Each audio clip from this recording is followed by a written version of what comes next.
How to enable mono audio on Spotify app.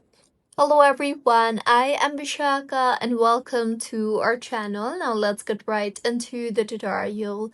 Firstly, go ahead and open the Spotify application on your device and make sure you are signed in. Now, tap on your profile icon on the top left of your screen and from the menu, tap on the settings and privacy option you see there.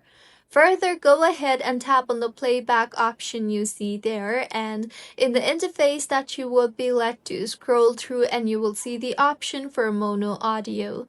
Simply go ahead and toggle on the toggle button for mono audio, and with this, mono audio will be enabled. So this is how you can enable mono audio on Spotify app. If you find this tutorial helpful, please like the video and do comment if you have any queries. Also, do subscribe to our channel for more helpful tutorials like this. See you on the next one.